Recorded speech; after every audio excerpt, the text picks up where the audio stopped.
P1 minus P not, इसको बोलते हैं एक्सेस प्रेशर। और एक्सेस प्रेशर का फॉर्मूला क्या होता है? एक्सेस प्रेशर का फॉर्मूला होता है। Hello everyone, this is BS Mundeer, your physics faculty, और आप देख रहे हैं आपका अपना चैनल दून ट्यूटोरियल। बच्चों, आज मैं लेके आया हूँ फिर से आपके सामने एक नया फिजिक्स जेई मेंस 2025 का क्वेश्चन है। क्वेश्चन आपसे क्या पूछ रहा है? इसमें ये कह रहा है कि आपके पास में दो बबल है, एक का रेडियस कम, एक का रेडियस ज्यादा है।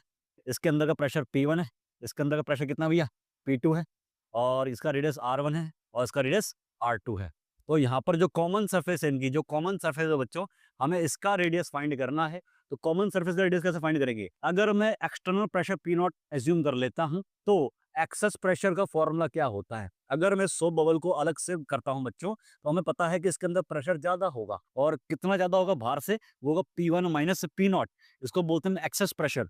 और एक्सेस प्रेशर का फॉर्मूला क्या होता है? एक्सेस प्रेशर फॉर्मूला होता है 4 times the surface tension of this bubble upon the radius, right. Similarly इसके अंदर एक्सेस प्रेशर कितना होगा बच्चों? इसके अंदर P2, इसका अंदर का टोटल प्रेशर P2 है, बाहर एक्सटर्नल प्रेशर P नॉट है, तो एक्सेस प्रेशर कितना होगा? ये होगा आपका P2 माइनस P नॉट, और हो जाएगा आपका ये 4T अपॉन R1, राइट। तो हमें पता है बच्चों कि यहाँ पर जो एक्सेस प्रेशर होगा, इस बाउंड्री पे जो एक्सेस प्रेशर होगा, किसका रेडियस ज्यादा है? इसका रेडियस ज्यादा है, तो इसका प्रेशर ज्यादा होगा बच्चों, ठीक है जी। इसका प्रेशर ज्यादा होगा, सॉरी इसका प्रेशर कम होगा, क्योंकि तुम्हें दिख रहा है एक्सेस प्रेशर जो होता है रेडियस के इन्वर्सली प्रोपोर्शन में है। तो रेडियस कम है तो यहाँ पर प्रेशर ज्यादा होगा। तो यहाँ पर इस सरफेस के लिए जो नेट एक्सेस प्रेशर होगा, नेट एक्सेस प्रेशर इस सरफेस पे कितना होगा? नेट एक्सेस प्रेशर वो कितना होगा बच्चों? ये होगा आपके पास में कितना? डेल्टा पी एज्यूम कर लेता हूं मैं इसको, डेल्टा पी। ये होगा आपके पास में कितना? इसका प्रेशर P2 माइनस P1, ठीक है जी। और ये इक्वल होना चाहिए किसके? ये इसका अगर मैं कॉमन रेडियस इसका स्मॉल r एज्यूम कर लूं, तो ये होना चाहिए 4T upon small r, right. तो आपको कुछ नहीं करना, यहाँ से P1 की वैल्यू क्या आ जाएगी? यहाँ से P1 की वैल्यू बच्चों आपके पास में आ जाएगी कितनी?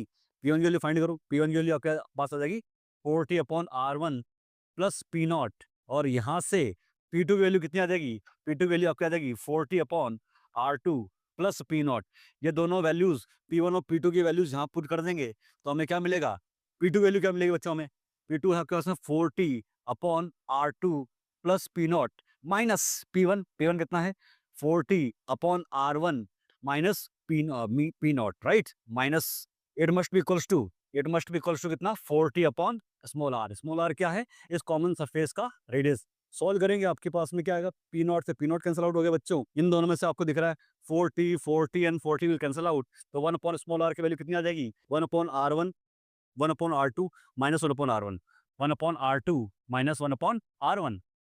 सॉल्व कर लो उसको, तो आपके पास में कितना आ जाएगा? Small r must be equals to R1